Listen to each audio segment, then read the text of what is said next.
donor itu bukan segalanya. Kita sudah harus berubah, makin independen kita dalam mengelola dana, maka relevansi kita untuk tumbuh kembang bersama masyarakat itu lebih tinggi. Kalau di dalam fundraising tuh tak kenal maka tak sayang maka tak nimbang.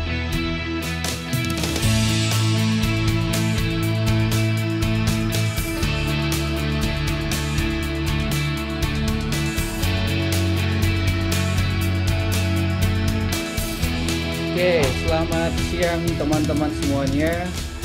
Selamat datang di acara Q3, seri tematik mobilisasi sumber daya, menggali potensi lokal untuk keberlanjutan. Yang seri Q3 ini tentu saja seperti seri-seri sebelumnya teman-teman adalah seri berbagi selama 3 jam sekalipun kita mulai pukul 13.30 WIB sampai 15.30 meskipun tidak 3 jam ya. Cuma saya harapkan dari seri ini kita bisa terbangun bukan hanya koneksi melainkan juga diskusi secara lebih intensif dan lebih dialogis lagi. Nah, hari ini kita akan mendiskusikan soal tantangan penggalian sumber daya lokal. Betapapun bahwa kita tahu kita sebagai bagian dari organisasi masyarakat sipil yang tentu saja kerap kali menghadapi situasi yang dilematis antara di satu sisi kita berdaya secara keorganisasian, tapi di sisi yang lain kita juga menghadapi tantangan ketika resource yang dari donor itu kerap kali menjadi kecenderungan sehingga kita lebih tergantung gitu. Nah, oleh karena itu, seperti yang kita lihat di beberapa bulan terakhir, bahwa situasi Indonesia belakangan juga antara lain itu juga diperparah dengan misalnya penarikan dana dari bantuan USAID untuk program-program pembangunan di tingkat global termasuk Indonesia itu juga berakibat cukup sistemik bagi keberlangsungan organisasi masyarakat sipil kita. Nah, hari ini dan paling tidak untuk karena ini awal-awal, kita akan selama 4 sesi sampai bulan Oktober ini akhir di hari Jumat, di tanggalnya juga di jamnya juga sama 13.30. Kita akan berfokus pada masalah itu, tapi untuk pada sesi pertama kita akan fokus pada masalah antara lain tentang dasar-dasar dan identifikasi sumber daya lokal dan kisah sukses pemanfaatan sumber daya lokal. Yang di sini sudah hadir dua narasumber kita. Akan saya bacakan CV secara singkatnya dulu. Pertama dari Pak Ari Syarifuddin. Beliau berperan sebagai Program Manager di Public Interest Research and Advocacy Center, PIRAK Indonesia, lulusan Komputer Manajemen di Sekolah Tinggi Ilmu Komputer Jakarta ini, bekerja sebagai seorang konsultan riset dan trainer. Untuk narasumber kedua ada Bu Nini Anissa. Beliau merupakan dari Pirak juga, berlatar belakang pendidikan S2 di program studi Islam di Sekolah Pasca Sarjana UIN Syarif Hidayatullah Jakarta. Saat ini menjabat sebagai Executive Director di Public Interest Research and Advocacy Center Pirak Indonesia. Nah, kawan-kawan, nanti saya harap ketika dua narasumber kita sudah mempresentasikan, saya harap nanti ada pertanyaan, ada gayung bersambut yang tidak hanya mungkin disampaikan secara tertulis di kolom chat, yang kawan-kawan juga bisa menuliskan pertanyaan atau refleksinya di kolom chat, ataupun nanti raise hand teman-teman, jadi langsung nyamber untuk diskusi masuk pada fokus pertanyaan dan topik yang kita diskusikan pada hari ini. Nah, kita mulai dulu dari Pak Aris Syarifuddin. Beliau akan membahas tentang dasar-dasar dan identifikasi sumber daya lokal. Silakan Pak Ari. Selamat siang rekan-rekan semua, selamat datang di kegiatan kita hari ini. Kita memang sudah harus merubah mindset kita yang semula memiliki organisasi kita bertumbuh pada donor. Saat ini kita sudah harus mulai memikirkan bahwa donor itu bukan segalanya. Kita sudah harus berubah bagaimana kita bisa memanfaatkan sumber-sumber lokal atau sumber daya lokal yang bisa kita manfaatkan. Sebenarnya ini sebuah tantangan buat teman-teman di OMS. Kita sudah pada tahap di mana negara kita sudah maju, sudah mampu atau paling tidak kita sudah menjadi negara yang memberikan grant atau hibah. Tapi dalam konteks yang lain kita juga ternyata masih banyak yang belum siap untuk memperjuangkan keberlanjutan organisasi kita di masa mendatang. Di tengah tantangan ini kita harus bangkit. Nah, proses bangkit inilah yang akan menjadi tumpuan kita dalam mengelola sumber daya lokal untuk melanjutkan kegiatan-kegiatan atau program yang sudah kita buat bersama dalam mendukung mengembang kesejahteraan bagi rakyat Indonesia. Nah, dalam konteks ini sebenarnya kita ingin mulai merubah mindset bahwa sebenarnya dana atau hibah itu bukan segalanya. Kita sudah mulai harus bergeser untuk memahami landscape ini. Nah, konsep-konsep dasar ini sebenarnya sangat mudah untuk kita dapatkan, sudah sering kita dapatkan. Nah, dalam konteks ini sebenarnya kita ingin mencoba merubah mindset dari ketergantungan dana-dana asing, hibah, grant dari donor luar untuk menjadi kekuatan sumber daya lokal kita.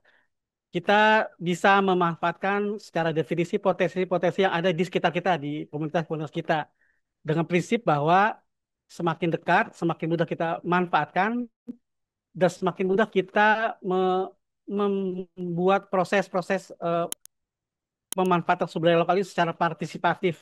Dengan begitu kita bisa mendapatkan legitimasi sosial dari masyarakat dengan pengelolaan dana-dana lokal.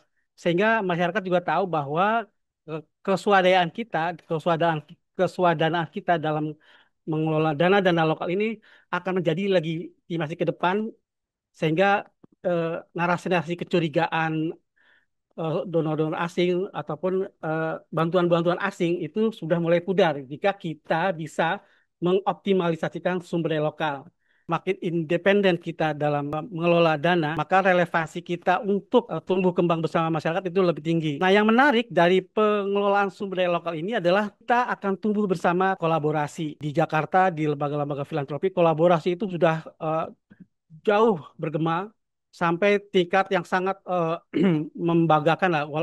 Bisa jadi ini menjadi sebuah contoh bahwa kolaborasi sudah mulai harus ditinggikan dan individual atau ego sektoral pribadi kita atau personal kita atau organisasi kita sudah mulai diturunkan. Jadi kita mulai ke arah situ. Nah, dalam konteks ini saya ingin melihat bahwa atau teman-teman juga bisa sebenarnya merumuskan apa saja sih yang bisa kita eh, maksimalkan dalam konteks sumber daya lokal yang bisa kita perbuat. Saya membagi tiga sebenarnya potensi-potensi ini. Pertama adalah saya ingin membagi sumber daya lokal itu secara finansial, kedua non finansial, ketiga ini yang eh, lagi ramai dan viral dan sedang kita arah dan kita sedang ada di situasi ini yaitu bagaimana kita menumbuhkan kreativitas dan digitalisasi dalam konteks sumber daya lokal. Nah, kami merumuskan bahwa sumber-sumber utama pendanaan finansial yang bisa kita mobilisasi, teman-teman NGO atau MS di tingkat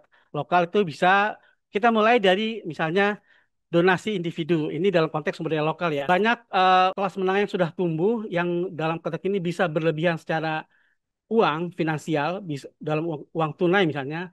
Nah, mereka ini sangat banyak dan bila melihat potensinya itu cukup besar. Sekarang lagi ramai itu sebenarnya pekerja diaspora. Banyak teman-teman diaspora di luar yang sebenarnya sudah cukup mapan dan mereka punya kepedulian, tapi pertanyaan mereka adalah saya harus berhubungan kemana? Siapa yang bisa memobilisasi dana-dana kami atau uang-uang kami atau donasi-donasi kami sehingga kami dalam konteks ini adalah kelas menengah atas yang bisa kelas menengah yang menyumbangkan dana-dananya. Saat ini sudah banyak tumbuh lembaga-lembaga keagamaan donasi yang sebenarnya sudah memulai dan banyak sekali memberikan kontribusi yang cukup positif, signifikan dalam pengembangan atau mendukung gerakan-gerakan OMS di Indonesia. Nah, ini sebenarnya bisa jadi potensi kita. Selain itu juga kita sedang mendorong teman-teman untuk bermitra dengan pemerintah daerah. Sekarang sudah ramai kan ada dana desa yang bisa kita manfaatkan dan barangkali ini bisa kita rebut, bisa mulai kita akuisisi dalam konteks kita mendorong masyarakat di desa atau di daerah atau di kampung untuk aktif mengelola dana-dana ini sehingga ini bisa menjadi dana-dana yang relevan untuk kegiatan program-program lokal. Nah, berikutnya adalah soal dana CSR, Corporate Social Responsibility di perusahaan lokal ya, bukan di tingkat nasional. Jadi teman-teman juga sudah mulai mengidentifikasi, misalnya mulai berkolaborasi dengan CSR perusahaan lokal yang tidak bertuburkan dengan visi dan misi kelembagaan. Jadi mulai dipilah-pilah perusahaan-perusahaan yang bisa berkontribusi secara signifikan, tapi juga tidak berbenturan dengan visi dan misi program atau isu yang diemban. Nah, ini barangkali untuk relevansi program dengan dampak yang ingin dicapai perusahaan dan kemampuan UMS ini menjadi ukuran atau tolok ukur kerjasama atau kolaborasi yang bisa diberdayakan. Nah, yang terakhir itu soal pendapatan mandiri atau earn income atau kewirausahaan sosial, social entrepreneurship. Nah, barangkali ini bisa juga menjadi pengembangan ke depan bahwa kegiatan-kegiatan kewirausahaan sosial sudah bisa ditumbuhkan. Saya melihat sudah banyak sebenarnya teman-teman yang sudah melakukan kegiatan ini. Barangkali prosesnya sudah mulai didorong untuk lebih tumbuh besar, lebih tumbuh mandiri sehingga tidak tidak musiman ya. Jadi dalam konteks ini kewirausahaan sosial kita ada bisnis kanvas yang bisa dipresentasikan sehingga bisa menjadi tolak ukur eh, ke depan untuk sokongan sumber daya lokal di bidang finansial. Jadi brand lembaga kita memang harus mulai dibenahi sehingga trust tata kelola organisasi bisa dimulai dimunculkan sehingga kita bisa mengelola dana-dana sumber daya lokal finansial. Berikutnya saya pindah ke kategori kedua yaitu yang non finansial. Nah, untuk yang non finansial ini sebenarnya eh, lebih pada bukan uang tunai tapi lebih pada dukungan-dukungan yang berupa kegiatan-kegiatan yang lebih mementingkan keberlanjutan organisasi. Jadi kita bicara non finansial berarti kita akan bicara soal efektivitas, efisiensi dan dampak program fokus. Sehingga ini menjadi tantangan kita ke depan. Nah, kalau misalnya saya rumuskan atau saya kategorisasikan kategori non finansial ini ada tiga pilar utama yaitu in kind, human capital, dan sosial atau political capital. Untuk in kind, nah kita sebenarnya non financial in kind ini sebenarnya sudah di mulai dikerjakan oleh beberapa teman dan sebenarnya Penabulu juga sudah mulai mengelola in kind. Kalau barangkali in kind ini sebenarnya lebih pada donasi atau sumber daya in kind yang dimiliki oleh individu atau perusahaan atau organisasi yang bisa diberikan kepada lembaga yang mengelola sumber daya in-kind ini. Nah, dalam konteks ini sebenarnya kita lagi ramai itu barang thrifting. Sebenarnya. Kalau kita melihatnya barang-barang barbecue, barang-barang bekas berkualitas. Beberapa lembaga sudah banyak memanfaatkan ini. Seingat saya Oxfam di luar itu juga sudah mulai mencoba eh, bagaimana mengelola sumber daya lokal in kind. Jadi bisa dikelola semua sumber-sumber daya ini. In kind ini bisa juga jasa-jasa yang bisa diberikan seperti jasa-jasa konsultan ataupun jasa-jasa yang bisa diserap oleh lembaga lokal yang bisa kita gunakan atau kita pakai untuk mendapatkan dana-dana non finansial. Nah, ini sebenarnya bisa kita lakukan. Selain itu juga soal human capital. Nah, biasanya teman-teman di LBH ini sering nih kerja-kerja melakukan kegiatan yang menyumbangkan keahlian dan tenaga kerja secara pro bono. Nah, sebenarnya ini bisa kita manfaatkan human capital ini. Jadi beberapa teman-teman sebenarnya sudah banyak melihat sebenarnya bagaimana human capital ini bisa kita manfaatkan secara kelembagaan. Kalau dalam konteks kerelawanan, dunia relawan, kita ada namanya indorelawan.org. Mereka sebenarnya menyediakan tenaga-tenaga relawan, human capital yang memiliki keahlian dan tenaga kerja secara pro bono kita bisa mengajukan eh, permintaan ke lembaga ke platform ini sehingga teman-teman bisa mengelola human capital ini secara mudah dan gampang gitu. Jadi teman-teman bisa lakukan. Kenapa? Karena human capital ini sebenarnya jasa yang cukup baik untuk mendorong atau membantu teman-teman berkontribusi dalam menyukseskan program kegiatan. Karena banyak sekali sebenarnya tenaga-tenaga profesional individu-individu yang bisa dijadikan mentor, pelatih, atau tenaga konsultan secara gratis. Sebenarnya juga ada perusahaan-perusahaan yang mau berkontribusi untuk pro bono. Kita pernah mengadakan riset soal pro bono atau sumbangan kontribusi dan lembaga-lembaga lawyer yang mau membantu ataupun berkontribusi dalam program bantuan hukum misalnya, atau juga program-program lain yang bisa disesuaikan dengan misi dan visi mereka. Nah, ini sebenarnya ladang kita untuk mengelola hal itu.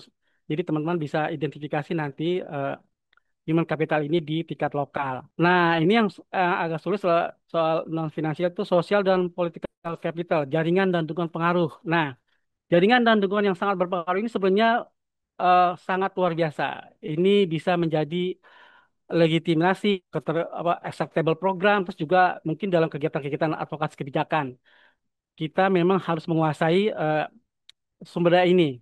Apa yang bisa kita lakukan dengan sumber daya ini? Nah, ini barangkali sebagian teman-teman sudah melakukan ya, bagaimana memanfaatkan jaringan dan dukungan yang berpengaruh. Nah, kita bisa melakukan ini sebagai apa? Satu, untuk menggunakan pengaruh politik dalam mendukung program OMS. Sebenarnya ini bagian dari bagaimana kita membuka ruang pengaruh politik buat teman-teman OMS agar bisa mendukung kegiatan-kegiatan kebijakan yang sedang diadvokasi. Ada eh, sumber daya lokal yang bisa kita manfaatkan dengan biaya murah dan tidak terlalu sulit yang sedang ramai, yaitu soal sumber daya kreatif dan digital di tingkat negara. Ini sudah jadi ruang publik untuk dijadikan sumber daya yang mulai dilirik karena digitalisasi sudah mulai bisa dimanfaatkan.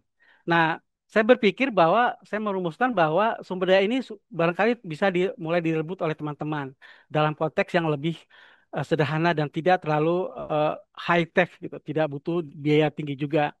Nah, apa yang bisa dilakukan di sini? Ya kita bisa mulai melirik atau merujuk bagaimana kita mulai memikirkan soal pemanfaatan inovasi, ekonomi kreatif, sebagaimana kita menggunakan platform digital baik di lokal maupun di luar, apa di nasional, apa di tingkat internasional dalam konteks untuk engagement publik. Jadi bagaimana kita bisa meningkatkan kepercayaan publik, bagaimana kita bisa mendiseminasikan eh, informasi, bagaimana kita bisa mengkampanyekan kegiatan secara murah, dan ini adalah bagian dari kreatif dan digital. Dalam konteks ini sebenarnya nanti kita juga ingin mendorong teman-teman yang biasa melakukan pengumpulan dana modal tradisional, amal jariah, amal charity tradisional gitu, ya bagaimana teman-teman mengumpulkan sumber daya dana dalam konteks yang lokal tapi sangat sederhana, mungkin dengan bantuan kreativitas dan dunia digital ini menjadi lebih mudah. Nah, kalau dalam konteks ekonomi kreatif dan digital ini, maka sebenarnya ini sudah, kalau kita kembangkan, dia masuk dalam konteks social enterprise. Nah, kita sebenarnya ini ada kaitan dengan dukungan-dukungan dana yang lebih apa ya, lebih fresh ya. Jadi ada dana fresh ketika kita sudah bisa mengembangkan social enterprise. Nah, yang menarik dari sumber daya kreatif digital ini adalah soal ini dalam konteks fundraising, kita akan mengelola dana-dana fundraising yang berbasis crowdfunding. Nah, ini sebenarnya memang kelihatannya ini sesuatu yang di beberapa eh, eh, pendapat sebenarnya ini agak susah Kak. Karena tapi sebenarnya kalau dimulai ditelusuri ternyata pemanfaatan crowdfunding ini dan digital engagement itu bisa dilakukan dengan mudah jika kita nanti mulai memanfaatkan teman-teman yang pro bono atau yang mau menyumbangkan keahlian atau kita ajak untuk membantu kita untuk mengelola dunia digital dan crowdfunding. Kalau platform crowdfunding, nah ini tentu sudah banyak di kita. Jadi ini kita tinggal mengelola dan memulai untuk memotivasi untuk mulai menurunkan ego kita untuk beralih ke teknologi digital atau teknologi ekonomi kreatif. Kita ada platform yang sudah tumbuh dan bisa kita manfaatkan dari kitabisa.com, GoFundMe, kategori yang terakhir ini, pilar kreatif dan digital. Ini sebenarnya menjadi akses yang menarik ya, jadi sebuah isu yang menarik sebenarnya yang bisa dikelola oleh teman-teman. Nah, ini kenapa? Karena teman-teman bisa mulai sedikit demi sedikit lah menabung motivasi, sebenarnya menabung motivasi bahwa pilar kreatif dan digital ini sebenarnya krusial. Pertama, isu yang paling menarik adalah akses demografi baru. Kita akan menghadapi zaman atau era di mana tahun 2030 kelas menengah atau bonus demografi kita akan tumbuh besar. Dan peluang ini sangat tinggi untuk donasi-donasi. Akan banyak nanti kelas menengah muda, milenial, Gen Z, yang eh, berlebih uang tunai, tapi eh, dayanya, daya bukan daya, keinginan mereka, motivasi mereka untuk berdonasi itu tinggi. Sementara infrastruktur e-walletnya sudah tumbuh. Nah, ini adalah motivasi yang bisa kita jadi alasan kenapa kita sudah harus beranjak untuk memanfaatkan pilar kreatif dan digital ini. Yang pertama, terus kedua, eh, kita sebenarnya sudah mulai memasang alarm soal engagement kita. Jadi kita sudah mulai mengerahkan sumber daya kita untuk mulai memaksakan diri untuk misalnya mempelajari atau melihat isu-isu ini sebagai bagian dari kita untuk mengelola sumber daya lokal dalam konteks untuk fundraising atau dalam konteks ke pendanaan lembaga. Kira-kira itu yang bisa saya rumuskan. Yang pertama, kita harus mulai mengidentifikasi aktor lokal. Anda sudah mulai harus punya matriks pemerintah desa, tokoh agama, UMKM.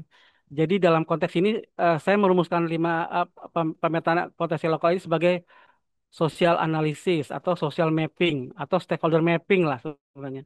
Jadi teman-teman sudah mulai memikirkan siapa pemerintah desa, siapa teman-teman kita yang kita mulai kunci untuk jadi eh, aktor-aktor yang akan mendukung kegiatan kita. Bisa di, bisa dibuat profiling tokoh agamanya. Kalau kalau aktor lokal itu kita mulai dari tokoh agama, tomat, tokoh adat, tokoh agama, tokoh berpengaruh, ataupun juga usaha-usaha UMKM yang sudah tumbuh, pebisnis-pebisnis lokal yang bisa kita ajak kerjasama. Barangkali mereka tidak bisa menyumbang uang, barangkali mereka akan menyumbangkan produk untuk meramaikan kegiatan kita, atau menyumbangkan, barangkali dia punya jaringan UMKM lain yang mau berkontribusi gitu. Jadi tidak tidak melulu mereka memberikan dana, tapi mereka memberikan jaringan organisasi mereka yang bisa diperbantukan ke kita sehingga kita bisa mengakses sumber daya yang dimiliki oleh teman-teman di UMKM. Nah, petanya sebenarnya profiling ini adalah kunci di teman-teman.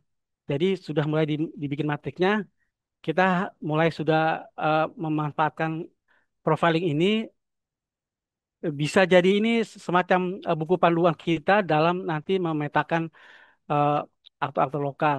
Kenapa kita lakukan ini? Karena ketika kita punya profiling, kita sudah tidak lagi cawe-cawe atau apa serampangan atau incidentally gitu. Jadi kita udah kalau kita sudah punya profilingnya, udah punya profiling, kita jadi sudah tidak kaget lagi ketika kita ingin melakukan kerjasama, kolaborasi atau mengakses sumber daya lokal. Jadi kita sudah bisa konteks langsung. Dan kita sebenarnya bisa mulai memunculkan untuk mulai tadi yang saya bilang bahwa kita sudah harus memulai mempertimbangkan soal yang saya sebutkan soal kategorisasi finansial dan spesial digital. Kategorisasi ini sebenarnya bisa menjadi panduan teman-teman yang tadi sudah saya sebutkan untuk bisa mulai beranjak berpikir untuk ke depan ini loh yang bisa kita lakukan. Tujuannya apa?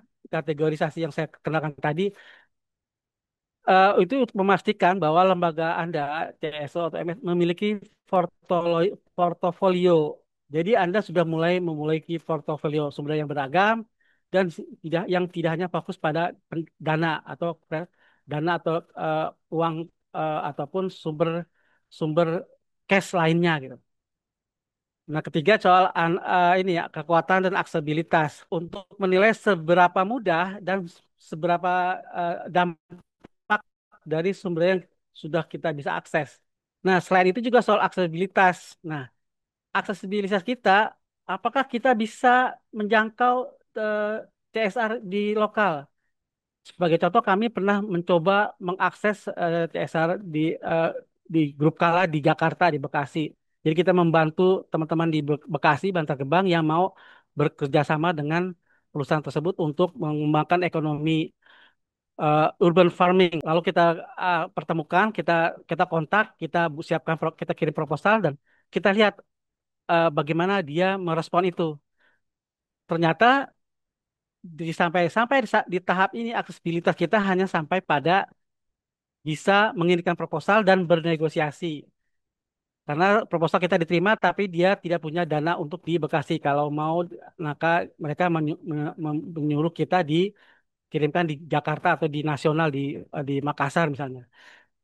Jadi aksesibilitas ini sudah mulai kita pikirkan bagaimana kita bisa menjangkau atau berinvestasi. Kalau ternyata mudah dan gampang, maka itu kita teruskan. Tapi seandainya butuh effort yang sangat besar, kita nggak bisa ya jangan. Hal ini juga sebenarnya dengan permisalan, dengan contoh misalnya, contoh kita eh, belum punya portofolio, belum punya eh, eh, trust yang tinggi, tapi kita mencoba mengakses perusahaan misalnya milik Bill Bill Gates misalnya dengan OMS kita dengan gagah berani bikin proposal terus untuk pelatihan digital tentang cyber security dengan keamanan digital dengan perusahaan Microsoft misalnya itu kan multinasional. Nah dalam konteks ini kan bisa dilihat sebenarnya seberapa besar sih kita bisa menjangkau Bill Gates misalnya, atau perusahaan Microsoft. Terus gimana negosiasinya? Kalau ruang itu ternyata sempit maka itu kita tinggalkan. Kira-kira seperti itu. Itu untuk analisis kekuatan dan aksesibilitas. Jadi kira dengan analisis ini kita bisa punya bahasa terus pendekatan yang seperti apa yang bisa kita eh, keluarkan atau kita ambil untuk hal itu. Berikutnya adalah soal prioritas potensi realistis dan dampak. Nah, ini sebenarnya bagian dari eh, kita ingin membuat daftar prioritas. Prioritas kita harus punya potensi yang realistis. Prioritas kita harus pun berdampak. Jadi kalau misalnya tidak bisa memenuhi ini, kita bisa tinggalkan. Prioritas yang terbaik adalah yang memiliki aksesibilitas tinggi dan memiliki kekuatan dampak menengah atau hingga tinggi. Jangka pendek untuk ininya misalnya quick win-nya adalah kita fokus pada sumber daya yang mudah dijangkau dan dibutuhkan segera. Jadi kalau kita ingin mencari relawan, human capital atau in-kind dari UMKM untuk kegiatan pelatihan. Nah, berikutnya saya ingin mulai memikirkan soal kesiapan organisasi masyarakat sipil. Dari yang sudah saya paparkan tadi sebenarnya itu baru penyiapan konsep-konsep kita ya, bagaimana kita mulai menyiapkan konsep-konsep kita. Nah, berikutnya adalah mempertanyakan diri kita, bagaimana sih kesiapan organisasi masyarakat sipil. Nah, saya ada 4 hal yang saya ingin paparkan. Satu, soal soal kapabilitas internal dan berikutnya tata kelola akuntabilitas dan berikutnya jaringan kekuatan dan inovasi adaptasi. Nah, kesiapan ini sebenarnya bagian dari eh, menurunkan ego sektoral kita juga. Bagaimana strategi kita nanti untuk mengelola dana-dana sumber daya lokal atau mengakses dana sumber daya lokal. Terus ketiga soal tim. Nah ini mulai dipikirkan tim yang berkaitan dengan akses digital, komunikasi publik. Tadi saya bilang ekonomi kreatif dan digital. Jadi mulai dipikirkan. Terus juga soal tata kelola, berikutnya tata kelola akuntabilitas. Saya ingin teman-teman sudah siap secara tata kelola. Kita udah mulai punya transparansi, udah ada laporan keuangan, ada sistem pelaporan program yang bagus, terus ada SOP-SOP yang sudah disiapkan.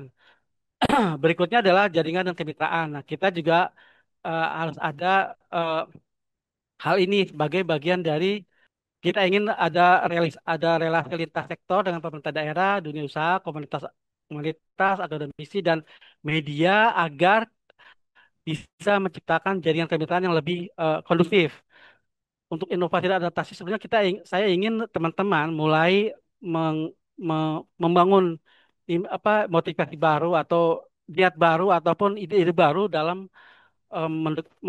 dalam melakukan pemanfaatan sumber daya lokal. Jadi kita bisa mulai mengadopsi pendekatan baru seperti platform crowdfunding, terus social enterprise kayak jualan madu tadi itu, terus atau juga mungkin teman-teman sudah mulai bekerja sama dengan lembaga-lembaga filantropi apakah itulah lembaga gereja atau lembaga-lembaga keagamaan yang bisa diberdayakan sumber daya lokalnya.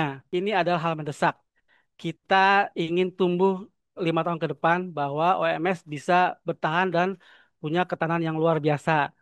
Jadi kita sudah mulai eh, menghilangkan atau menurunkan harapan terhadap dolar internasional. Jadi mulai sekarang kita sudah mulai mengurangi ketergantungan yang sangat tinggi, sehingga mengurangi eh, ke semangat kita untuk mengelola sumber daya lokal. Jadi mulailah kita eh, berpindah dari dana donor global dengan donor-donor lokal yang bisa kita manfaatkan. Nah, saya juga eh, urgensi mengapa kita memobilisasi sumber daya lokal selain itu adalah soal diversifikasi, soal ketahanan. Jadi teman-teman kita sudah mulai bergerak untuk memikirkan soal diversifikasi. Terus juga karena kita akan eh, memberdayakan atau memobilisasi sumber daya lokal, maka kita sudah mulai memberdayakan kolaborasi lokal. Jadi sudah mulai hari ini kita membuka ruang kerjasama, ruang pertemuan, membuka forum-forum, hadiri forum, atau membuka forum-forum baru yang bisa kita kolaborasikan.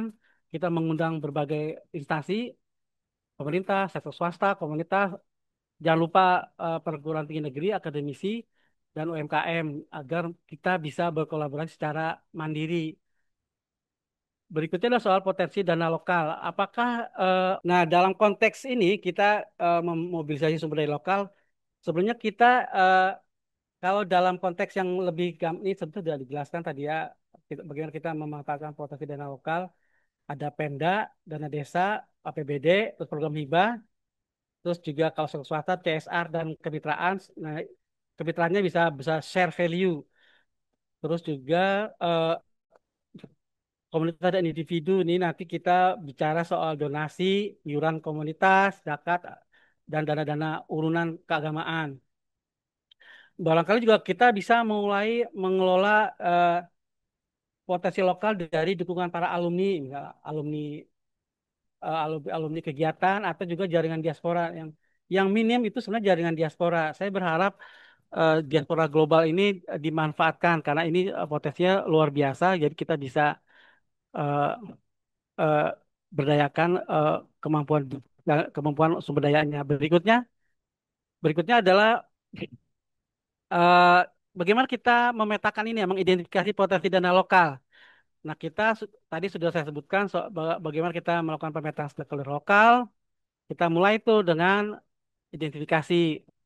Terus juga yang ini yang penting sebenarnya petakan kepentingan dan prioritas mereka. Ini kuncinya sebenarnya. Nah, ini yang paling penting membangun hubungan strategis. Bagaimanapun kita sudah mulai harus membangun komunikasi yang efektif. Kita sudah banyak, kalau bisa kita jadi menyiapkan proposal-proposal yang sudah disesuaikan dengan Restra. Terus kita mulai menyiapkan informasi-informasi yang mendukung kegiatan kita bisa berupa storytelling atau publikasi-publikasi atau diseminasi kegiatan. Jadi sering-seringlah melakukan kegiatan publikasi dan diseminasi jika setelah melakukan kegiatan. Paling murah itu ya kita melakukan press release misal sebenarnya. Press release informasi kegiatan itu paling murah lewat email kita sudah bisa distribusikan informasi tersebut dan dari 50 email yang kita kirim ke lembaga-lembaga media satu sudah nyangkut itu sudah luar biasa dan itu jadi PR kita ke depan. Terus jangan lupa soal prioritasi dan rencana aksi. Jadi kita sudah setelah punya potensi, punya rencana-rencana, terus kita kita sudah mulai bergerak cepat. Ini sebenarnya eh, aktivitasnya ke sana. Kira-kira sampai di situ penjelasan saya. Ya, terima kasih Pak Ari atas paparannya. Saya kira menarik tadi ya teman-teman. Ternyata soal diversifikasi sumber pendanaan itu sangat beragam. Dan dari keberagaman itu Pak Ari tadi sudah menguraikan secara detail.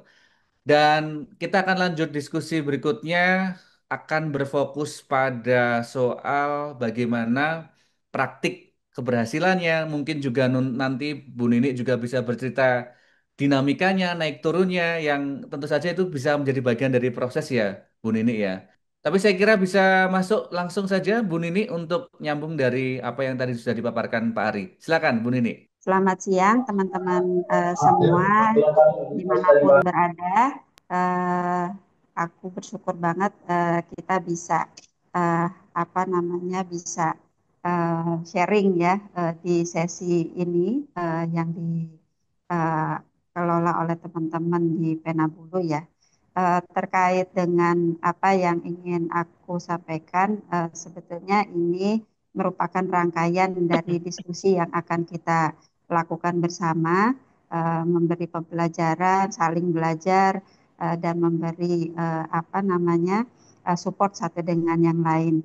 Tadi sudah disampaikan oleh Mas Ari terkait dengan dasar-dasar dan juga bagaimana identifikasi sumber daya lokal.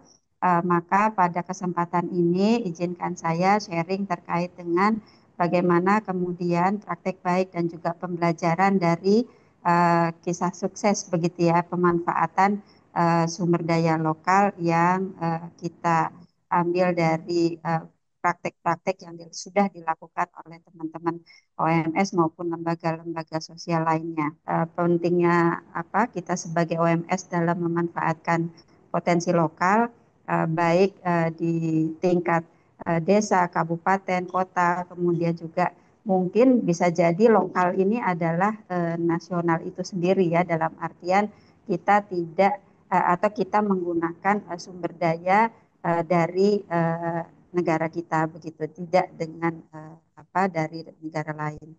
Nah, ternyata pembelajaran ataupun kisah sukses itu kan memang munculnya dari tantangan yang nyata ya, dan seringkali teman-teman merasa kesulitan karena menganggap bahwa belum pernah dilakukan sebelumnya gitu ya.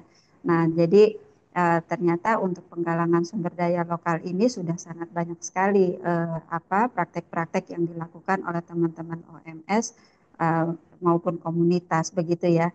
Dan apa kecenderungannya untuk apa untuk praktek ini sebetulnya lebih banyak menggunakan pendekatan partisipatif begitu ya, dan juga kolaboratif. Nah, mudah-mudahan dengan praktek baik ini nanti bisa memberi gambaran solusi termasuk juga pembelajaran yang berharga buat teman-teman di dalam memulai ataupun mengembangkan apa yang sudah dilakukan teman-teman dalam rangka penggalangan sumber daya lokal. Terkait dengan urgensi sebetulnya tadi sudah disampaikan Mas Ari ya. Saya sih cuma ingin meng-highlight saja, selain apa untuk mengurangi ketergantungan pada donor luar negeri gitu ya, tapi ini juga bisa meningkatkan kemandirian dan juga keberlanjutan organisasi, kemudian juga memperkuat keterlibatan dan kepemilikan dari program ini di komunitas kita, kemudian juga bisa meningkatkan kredibilitas dan juga kepercayaan publik, kemudian memanfaatkan potensi lokal yang seringkali diabaikan begitu. Padahal biasa ya kalau apa gajah di pelupuk mata tak tampak gitu ya katanya. Tapi semut di seberang sungai itu kelihatan banget gitu. Jadi ini yang menjadi kita perlu apa merefleksikan ternyata potensi lokal ini juga sangat kuat begitu ya, dan cukup dan bisa menguatkan semesta donatur apa OMS kita ya, sebetulnya itu kan sangat banyak ya dan sangat luas, mulai dari lokal sampai internasional. Organisasinya pun beragam. Di dalam donor internasional juga ada dari sisi apa namanya dari apakah pemerintahan, apakah kerjasama bilateral ataukah multilateral, kemudian juga ada INGO-nya dan lain-lain ya. Jadi di setiap ini juga sangat beragam. Kemudian di tingkat nasional teman-teman sekarang kan sudah mulai banyak melihat ya organisasi-organisasi INGO sebelumnya itu sudah kemudian uh, apa, mendapatkan legalitas nasional begitu ya. Seperti kita tahu ada Save the Children sekarang menjadi local identity yang namanya Yayasan Tunas Cilik ya kalau nggak salah. Kemudian apa teman-teman dari HIVOS dulu kemudian juga bertransformasi menjadi humanis begitu dan seterusnya. Termasuk juga sebetulnya teman-teman apa di dalam konteks intermediary ini apa dan ataupun donor nasional itu kita melihat banyak apa lembaga-lembaga yang kemudian mungkin dari awal memang sudah mengelola ataupun mendistribusikan pendanaan ya seperti ke hati misalnya. Selain itu juga tentu komunitas ataupun publik masyarakat umumnya itu juga menjadi bagian tak terelakkan ya bagi kita organisasi masyarakat sipil di dalam apa memperkuat dukungan dari kerja-kerja yang kita lakukan eh, bagi masyarakat.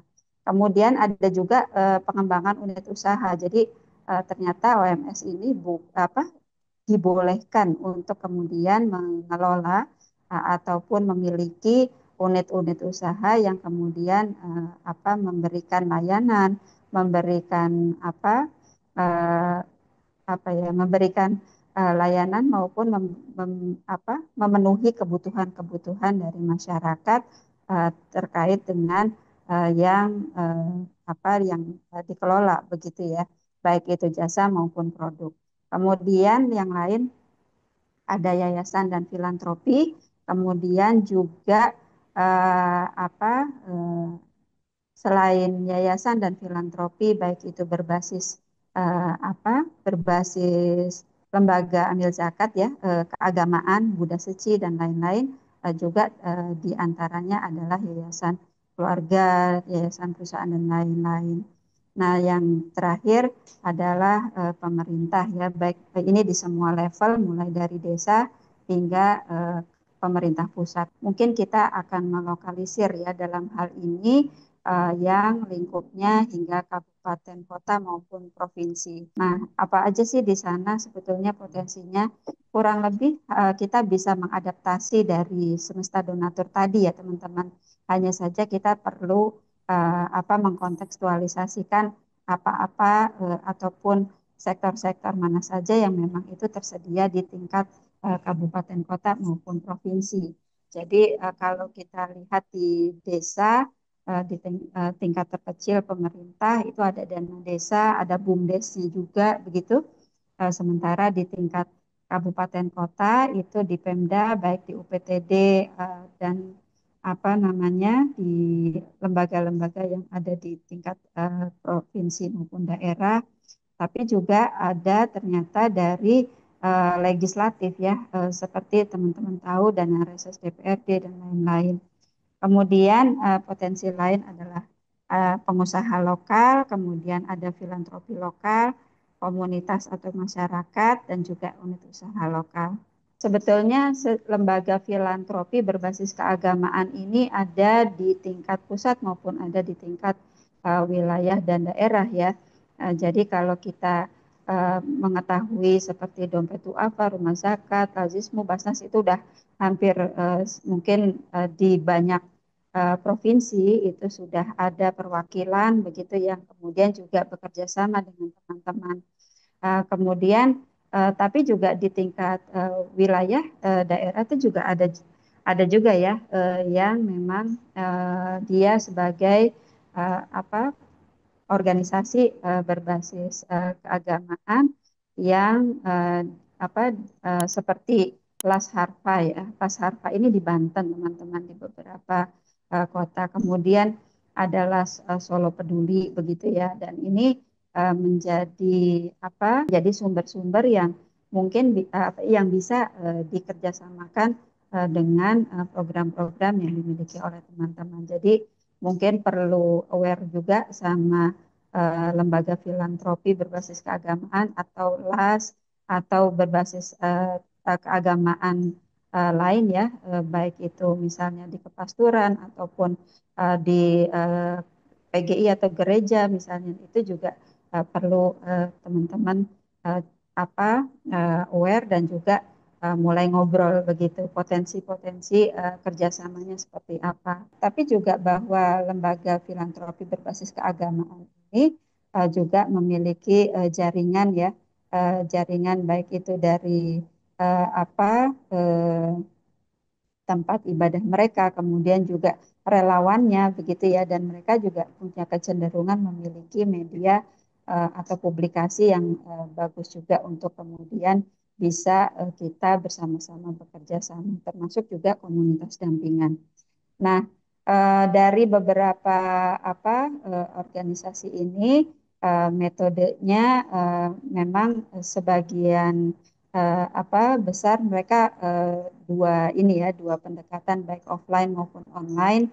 Jadi tapi yang yang pasti mereka memobilisasi sumber daya masyarakat lokal ya, yang itu kemudian diamplifikasi baik melalui pengajian-pengajian, kemudian juga melalui media sosial dan lain-lain, sehingga dukungan yang diberikan melalui lembaga filantropi berbasis keagamaan ini juga menjadi eh, signifikan begitu ya.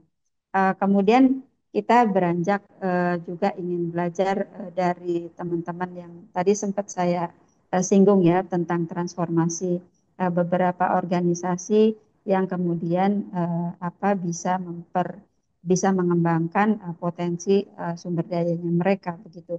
Salah satu lainnya adalah dari Human Initiative. Teman-teman, Human Initiative itu awalnya dulu bernama PKPU ya. PKPU mungkin teman-teman yang periode 90-an, 80, 90 atau 2000 awal mungkin masih tahu ya PKPU.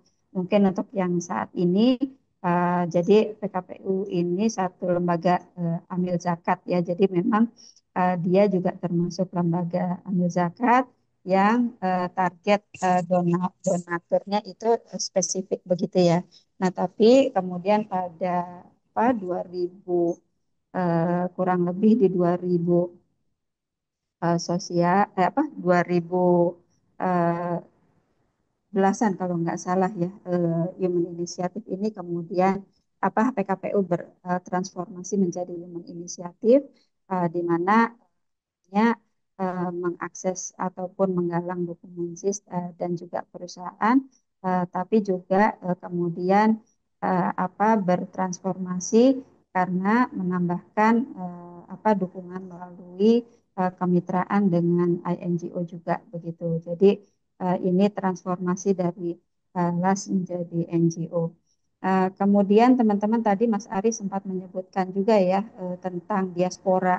Sebetulnya diaspora itu tidak hanya yang di luar negeri ya teman-teman, tapi ternyata di dalam negeri juga ada. Maksudnya jadi kayak saya contohkan salah satunya ada Gebu Minang. Gebu Minang ini adalah gerakan awalnya ya gerakan 1000 untuk Minang begitu. Jadi Gebu Minang. Tapi ini kemudian karena teman-teman dari Minang ini kan oh, luas persebarannya begitu sebagai diaspora Minang gitu. Uh, Bahkan sampai luar negeri juga ada sih, tetapi saya ingin bawa konteks di lokalnya bahwa mereka ini menggalang dukungan dari para perantau yang berasal dari Minang. Jadi awalnya seperti itu dan sudah sangat berkembang, bahkan mereka sekarang sudah bisa memberikan beasiswa-beasiswa kepada mahasiswa perantauan yang berasal dari Minang juga. Yang lain, teman-teman, model penggalangan sumber daya ya, khususnya dari Kopernik ya. Jadi Kopernik ini kan memang awalnya NGO, kemudian mendorong ataupun membuka uh, social entrepreneur sebagai salah satu upaya untuk bisa selain menopang organisasi ini, tapi juga mendukung dari organisasi-organisasi lainnya di dalam memperkuat melalui kewirausahaan sosial ini. Jadi mereka memberikan uh, apa menjual begitu ya, memproduksi dan juga menjual produk maupun memberikan layanan yang mereka uh, kuasai, seperti pelatihan-pelatihan begitu ya dan lain-lain. Nah, tapi juga Kopernik ini berkembang untuk pemasaran melalui platform-platform seperti medsos saat ini. Nah, memang model usaha sosial ini dengan cara mengidentifikasi solusi tepat gunanya begitu ya. Jadi mereka bermitra dengan kelompok kelompok kelompok lokal baik UMKM ataukah misalnya inisiasi UMKM di komunitas perempuan dan lain-lain. termasuk juga bagaimana dia menjadi intermediary ataupun menghubungkan produk dengan ke pasar baik itu secara digital maupun download. Sebetulnya kurang lebih di IBK itu juga apa mendorong hal yang sama di IBK ini untuk entrepreneurship, tapi juga di IBK ini adalah memberi ruang secara partisipatif begitu, melakukan asesmen kebutuhan, kemudian juga melakukan dialog kepada tokoh adat begitu ya khususnya, dan juga apa ya, menginisiasi adanya mix eh, pembiayaan begitu. Dan bagaimana kemudian IBK juga mendorong usaha-usaha di tingkat lokal itu bisa bisa memperluas jangkauan dari produk maupun jasa yang di apa diusahakan oleh organisasi-organisasi tersebut. Nah, salah satu yang mungkin sebagai inisiator adanya platform crowdfunding di Indonesia dan yang bertahan sampai saat ini begitu ya, dan kita cukup mengenal itu adalah Kita Bisa ya teman-teman. Jadi Kita Bisa ini menghubungkan NGO lokal begitu ya dengan donatur publik begitu ya. Jadi tadi seperti saya sampaikan melalui storytelling, kemudian melalui gambar, video dan seterusnya begitu ya.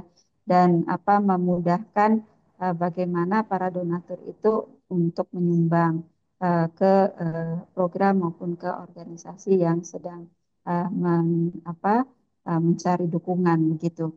Termasuk juga membantu kampanye penggalangan dana untuk program lokalnya begitu. Jadi ini kalau boleh saya share bisa. Jadi Kita Bisa ini ternyata sekarang sudah memiliki dua identitas dalam artian secara legal ya. Jadi dia itu juga sebagai perusahaan eh, atau platform crowdfunding, tetapi juga Kita Bisa memiliki yayasan. Kemudian dia juga apa eh, mendukung program-program pemberdayaan, program-program sosial secara umum. Kemudian mungkin terkait dengan ini ya teman-teman, saya juga ingin share terkait dengan apa apa namanya inisiasi wisata komunitas. Ini juga penting teman-teman untuk saya share untuk ada selain variasi program maupun juga variasi upaya-upaya dukungan yang dilakukan karena inisiatif wisata ini sebetulnya memang apa cukup kompleks ya dalam artian karena ini melibatkan pemerintah, melibatkan sektor swasta, melibatkan komunitas juga yang menurut hemat saya ini menjadi pembelajaran yang uh, sangat baik ketika di satu lokal begitu itu bisa di apa ya bahu membahu saling gotong royong untuk kemudian membuatkan dukungan yang konkret khususnya bagi pemberdayaan masyarakat di sana begitu ya. Jadi ini di Ngelanggeran itu kalau nggak salah di Jogja ya. Jadi ini merupakan kolaborasi antar kelompok begitu dan kemudian ada kapasitasi juga melalui pelatihan-pelatihan di mana mereka memanfaatkan sumber daya alam, budaya begitu ya dan juga menggunakan kemitraan dengan dengan berbagai pihak di dalam pengelolaan eh, tempat tersebut untuk kemudian menjadi destinasi wisata. Dan di situ melibatkan banyak banyak sekali ini ya mobilisasi sumber daya gitu. Di sana ada bagaimana warga juga memberi iuran, tapi kemudian juga berkreasi keterampilan-keterampilan lokal yang membuat produk, dalam membuat eh, apa kesenian begitu ya, penampilan-penampilan kesenian yang kemudian akan eh, apa sebagai pengalaman di social experience yang ada di lokal tersebut itu yang ditawarkan kepada para ini ya para pendatang yang datang. Ika merupakan salah satu inisiator juga di dalam pendirian Pundi Perempuan ya yang bekerja sama dengan Komnas Perempuan pada saat itu. Tapi kemudian Ika ini eh, pada eh, belakangan ya memiliki inisiatif yang menarik khususnya untuk eh, apa membuka donasi in kind begitu ya. Donasi in kind yang kemudian dijual kembali atau give back sale. Dan ini berlangsung 2 kali dalam setahun. Jadi 2 periode di mana Ika membuka kesempatan dalam durasi tertentu untuk donasi in-kind-nya dan mereka memang memiliki kurator ya. Jadi karena memang ingin mengoptimalkan pendanaan dari sana sehingga mereka mau nggak mau perlu menyiapkan kurator ini tapi dan di ini dan hasilnya teman-teman ternyata tidak tidak sedikit ya, artinya bisa menghasilkan dan juga hasilnya ini mendukung teman-teman yang khususnya yang bergerak di isu pembela HAM ya, di isu kemanusiaan dan HAM. Nah, ini menarik sekaligus juga mungkin kalau in-kind ini ada beberapa contoh yang sebetulnya sudah eh, apa mendahului ininya ya pengalamannya seperti Yayasan Imdad Mustad Afin atau Yasmin itu juga melakukan donasi in-kind ini dan sampai saat ini juga berkembang dan mungkin ini menjadi pembelajaran yang penting juga bahwa tidak selalu pendanaan begitu ya yang bisa digalang dukungannya. Kemudian yang lain adalah Hapsari atau Himpunan Serikat Perempuan Indonesia. Ini juga awalnya melalui iuran anggota, arisan, kas serikat, begitu ya. Ada bahkan donasi komunitas lokal, tapi juga di sana Hapsari ini yang luar biasa adalah para relawannya ya teman-teman. Jadi mereka memiliki relawan-relawan tangguh di sana. Kemudian ada Desa Lestari.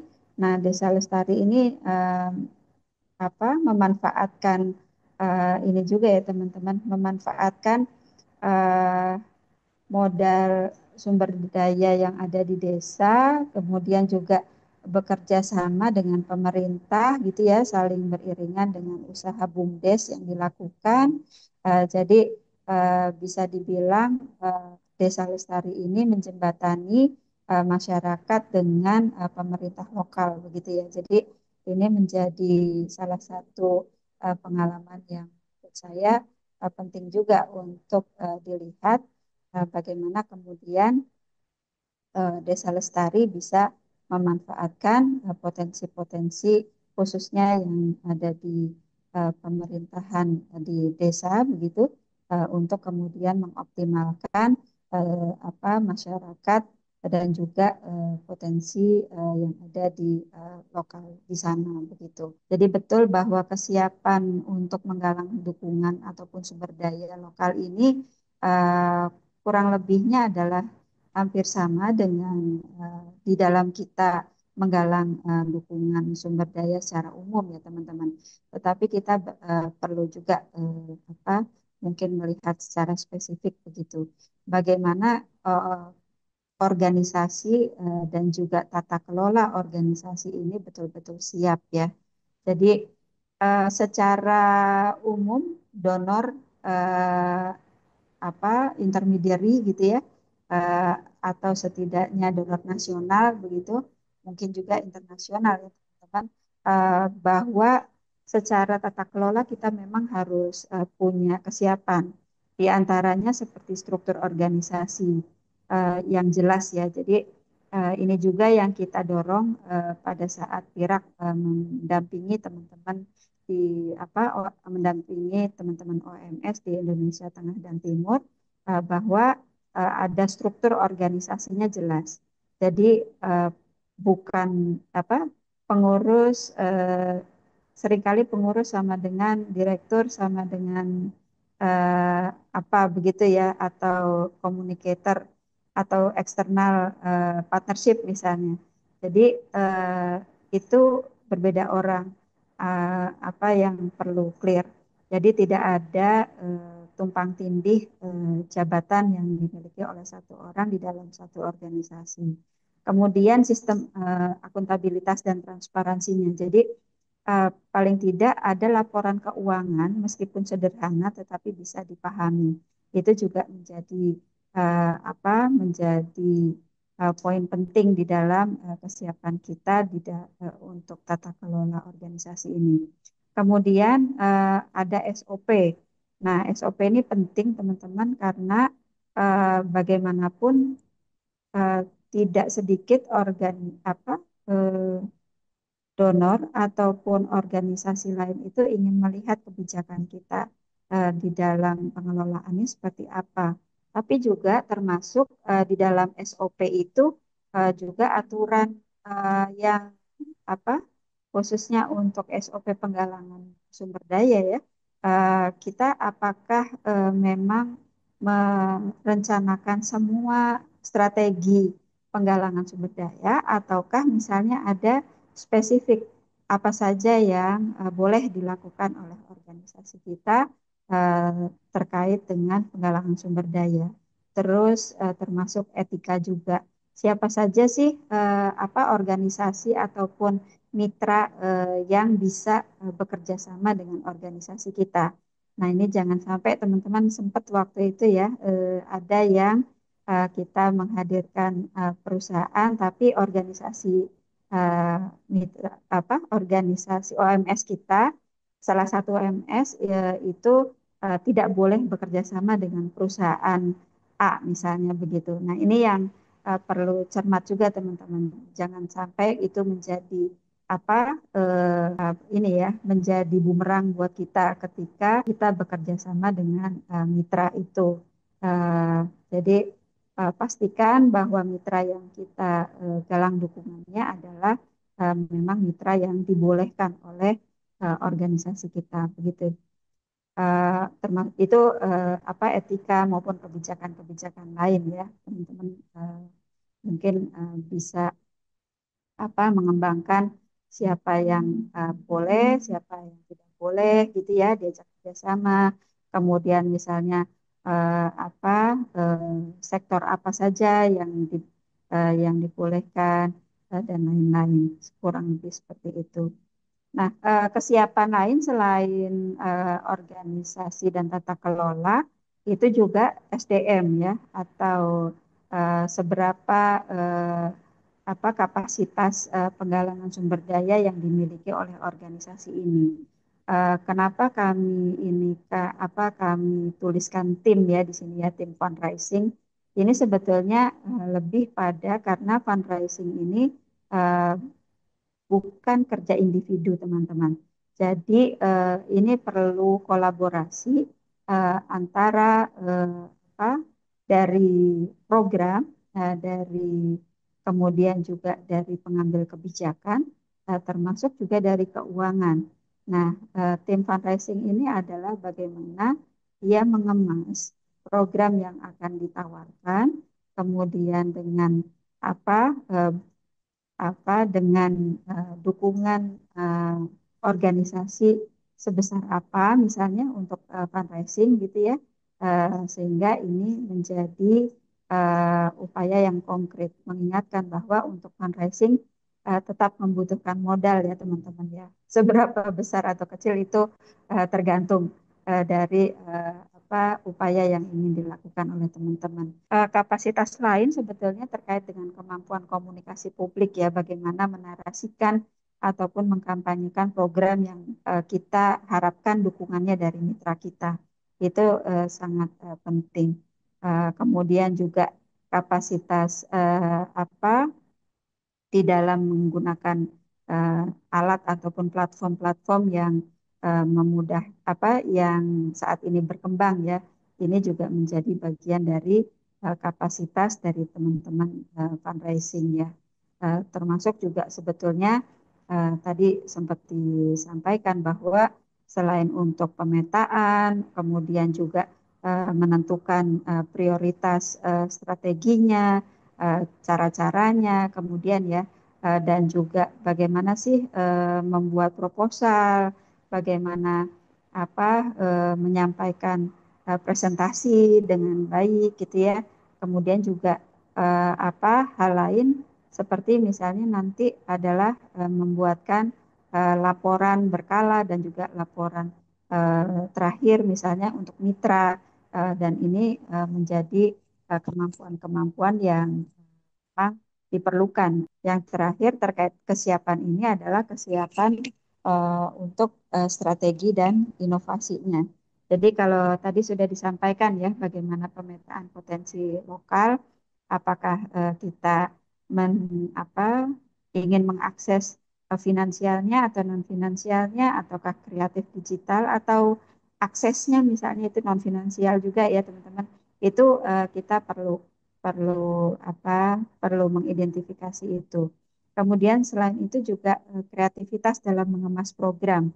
Ini penting teman-teman di dalam pengemasan program ini sehingga donasi atau dukungan itu lebih terasa bermakna begitu yang memang dibutuhkan atau yang sangat urgent untuk dapat menyelesaikan persoalan yang ada di apa di lokal teman-teman sekalian. Jadi semakin urgent, semakin apa, semakin signifikan dampaknya itu akan semakin baik karena eh, para donatur atau tim donor akan lebih apa, lebih senang gitu ya, lebih bahagia ketika dukungannya itu memberikan dampak yang sangat baik bagi masyarakat di sekelilingnya.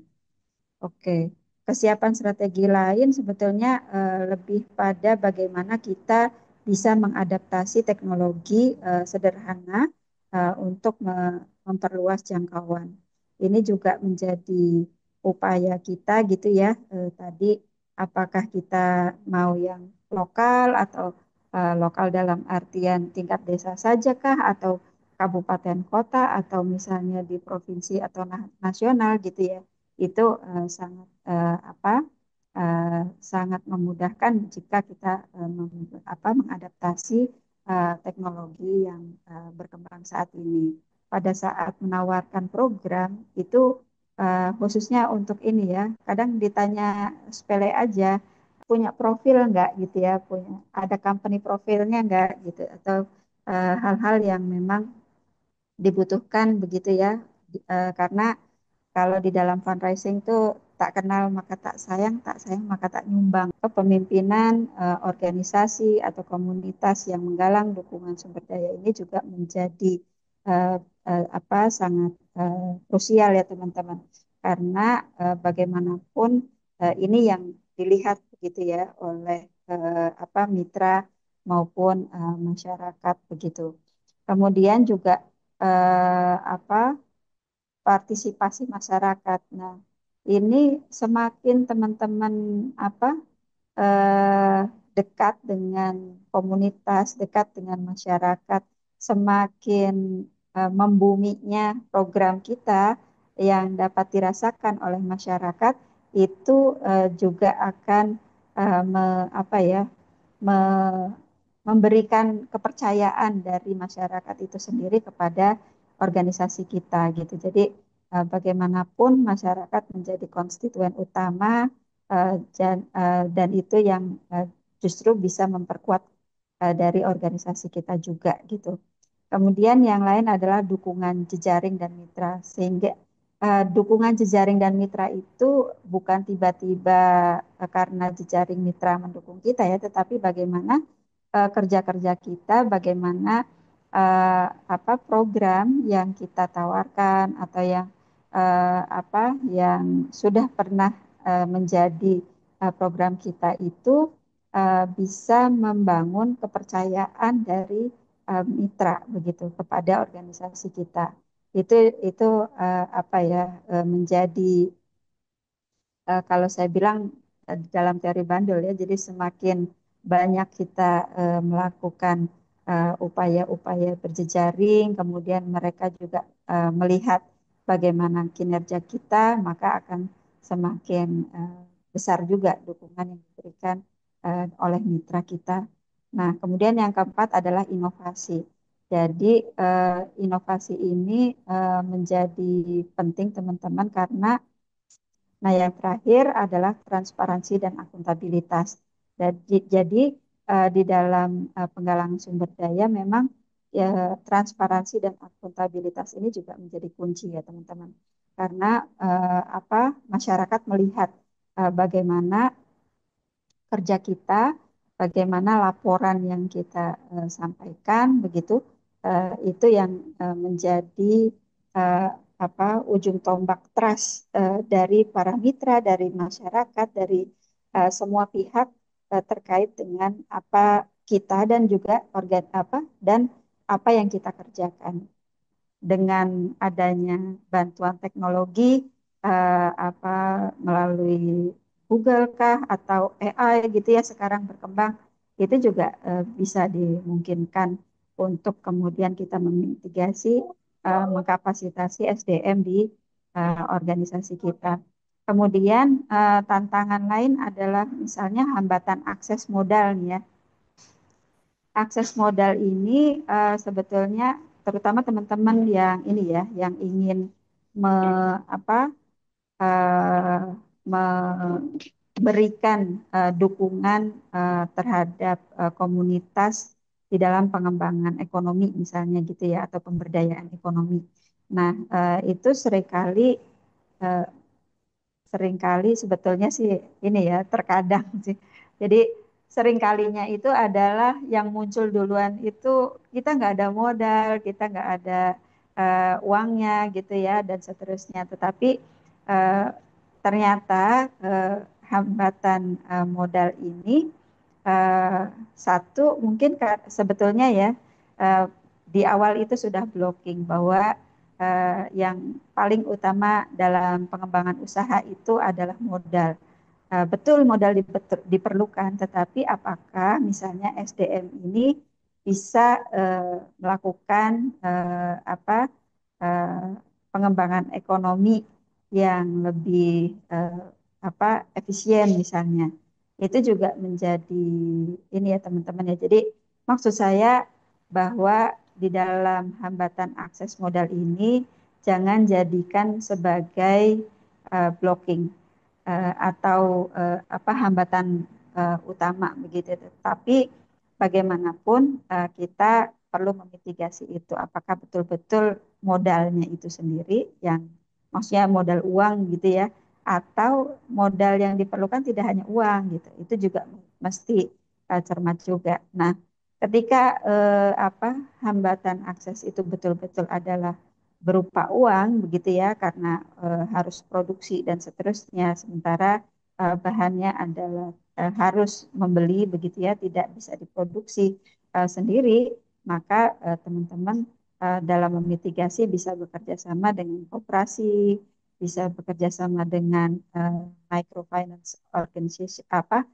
institution misalnya gitu ya atau bisa juga melalui crowdfunding tadi jadi satu jadi crowdfunding ini memang cukup luas cakupannya ya teman-teman, tidak hanya melulu mendukung apa keterbatasan seseorang atau komunitas dalam mengakses kebutuhan hidupnya gitu, tetapi juga bisa untuk kemudian mengembangkan usaha begitu ya, seperti itu.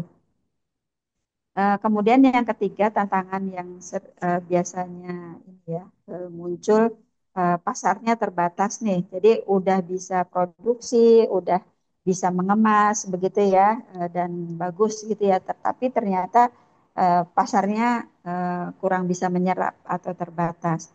Kemudian mungkin tantangan yang keempat adanya resistensi budaya atau kebiasaan lama ya teman-teman. Jadi apakah itu misalnya terkait dengan feminis gitu ya, atau apa sih gitu HAM gitu ya, dan seterusnya di masyarakat masih ada eh, apa tantangan seperti itu, eh, maka mitigasinya adalah bagaimana kita melakukan pendekatan partisipatif, begitu dialogis dengan tokoh lokal. Jadi dan sering-seringlah mengundang ataupun apa berkomunikasi baik secara informal gitu ya, eh, di dalam kegiatan-kegiatan kemasyarakatan di sana begitu. Jadi sebetulnya teman-teman di dalam konteks penggalangan sumber daya lokal ini kan eh, sangat lokal ya, sangat sangat variatif. Kalau menurut saya dinamikanya juga akan berbeda-beda di setiap area ataupun daerah. Termasuk juga organisasi teman-teman pasti punya dinamikanya tersendiri kan. Mana yang kurang, mana yang belum, mana yang sudah, mana yang perlu diperkuat begitu ya. Ini dinamikanya berbeda-beda sehingga apa diperlukan sensitif sensitivitas kita ya, kepekaan kita untuk menentukan prioritas mana misalnya penggalangan sumber daya yang harus dilakukan pertama ini misalnya ya yang diutamakan, kemudian apa saja yang perlu disiapkan, kemudian siapa saja sih nanti targetnya.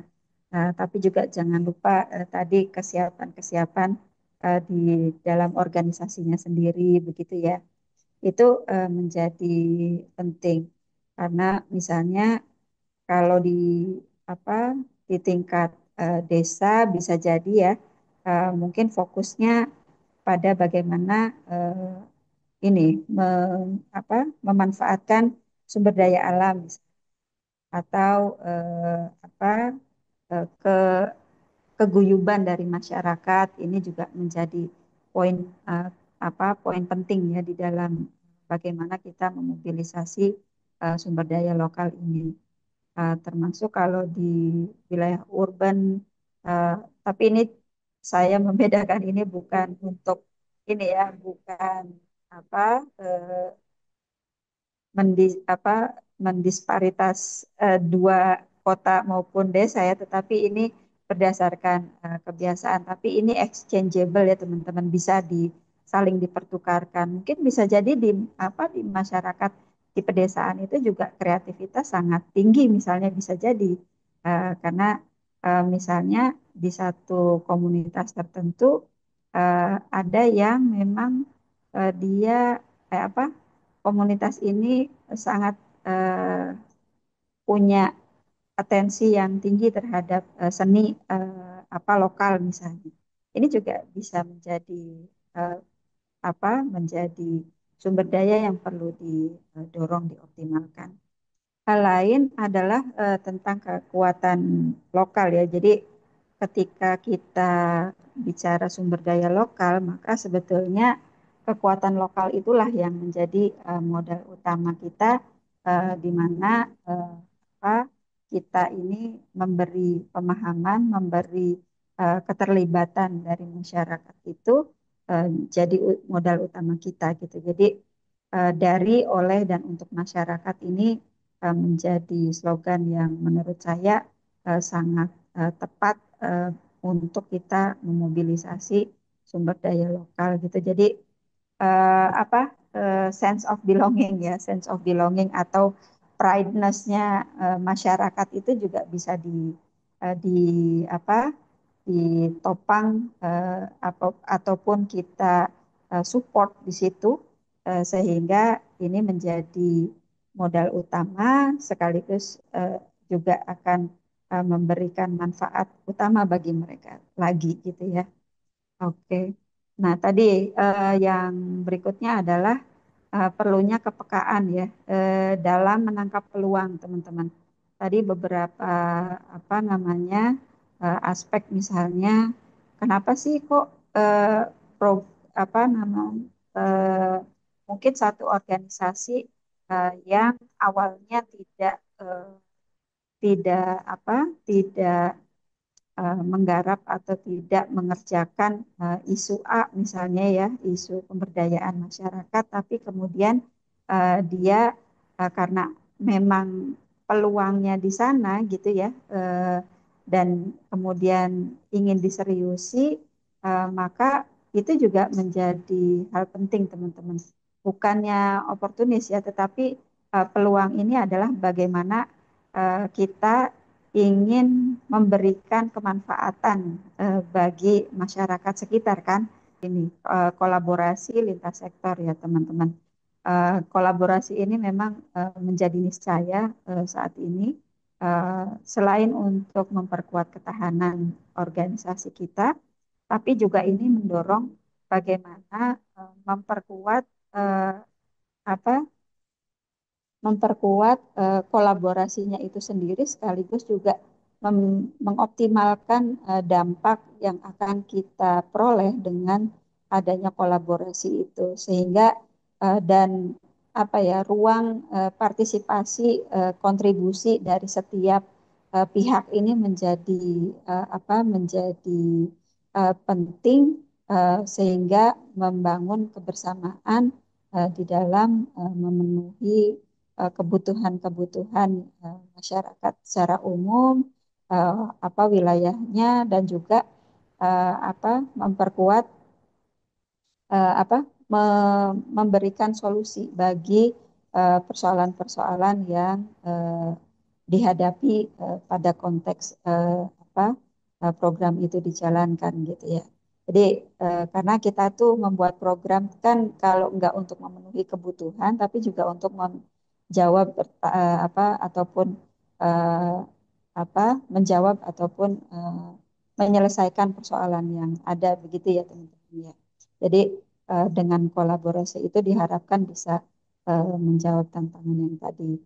Nah, yang terakhir, maka beradaptasi dengan perubahan yang terjadi ini menjadi penting teman-teman, karena perubahan ini baik di internal, mungkin rotasi atau eh, apa turnovernya dari staff misalnya bisa juga ya, baru kita mengkapasitasi SDM fundraising kita, ternyata 3 bulan 5 bulan berikutnya dia resign atau pindah kota dan seterusnya, dan itu juga menjadi apa ya yang perlu kita adaptasi, termasuk perubahan sumber-sumber pendanaan yang ada di lingkungan kita ya teman-teman. Teman-teman mungkin kalau ada pertanyaan atau komentar, disilahkan.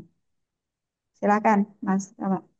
Baik, terima kasih Bu Nini. Saya kira paparan tadi sangat menarik kawan-kawan. Secara detail dan empiris, dari Pak Ari tadi udah membincang soal salah satunya antara langkah pemetaan potensi lokal, yang beliau tadi juga menguraikan bagaimana cara mengidentifikasi aktor di lokal masing-masing teman-teman seperti apa. Kita bisa lihat dari kategorisasinya, lalu kita bisa lihat analisis kekuatan dan aksesibilitas, dan lain-lain. Lalu Bu Nini juga menguraikan bagaimana kesiapan penggalangan sumber daya lokal tadi, yang antara lain juga bisa dilihat dari kesiapan organisasi, kesiapan SDM, sampai strategi dan relasi dan jaringan. Nah, poin-poin penting yang tadi kita akan diskusikan kawan-kawan, ini sebenarnya adalah pintu masuk karena ini adalah seri pertama untuk seri keempat kita di pekan-pekan berikutnya. Untuk seri kedua di minggu depan, seri ketiga di Jumat tanggal 17 Oktober, dan seri keempat di tanggal 24 Oktober. Di jam yang sama, pukul 13.30 WIB, kalau yang kawan-kawan di Indonesia Tengah dan Indonesia Timur berarti menyesuaikan. Dan saya kira poin yang saya mungkin bisa ambil garis bawahnya adalah bagaimana kawan-kawan yang tentu saja memiliki cakupan tematik, lalu kerangka kerja yang tentu saja berbeda-beda di sini, kawan-kawan Lokadaya, itu diharapkan tidak kemudian bergantung pada donor semata, karena itu bisa di satu sisi bisa menjadi apa ya, alat penguat untuk keberlanjutan, tapi di sisi yang lain juga bisa membuat ketergantungan. Nah, tadi Pak Ari dan Bu Nini juga udah menguraikan soal itu. Dan tentu saja soal tawaran prinsip tadi ya Bu Nini dan Pak Ari, bagaimana OMS itu supaya tidak hanya menjadi service provider donor, tapi juga menawarkan prinsip yang kemudian itu bisa dinegosiasikan di sana. Oke, makasih banyak kawan-kawan, Pak Ari, Bu Nini, dan teman-teman sekalian yang sudah bergabung di acara Q3 yang diselenggarakan oleh Lokadaya dan kawan-kawan yang lain. Semoga apa yang kita diskusikan bisa bermanfaat, lalu dari kemanfaatan itu tentu saja kita bisa lokalkan kembali ke masyarakat di sekitar kita. Makasih, selamat sore, selamat malam bagi teman-teman yang sudah masuki waktu malam. Selamat sehat selalu, selamat berakhir pekan. Wassalamualaikum warahmatullahi wabarakatuh. Terima kasih.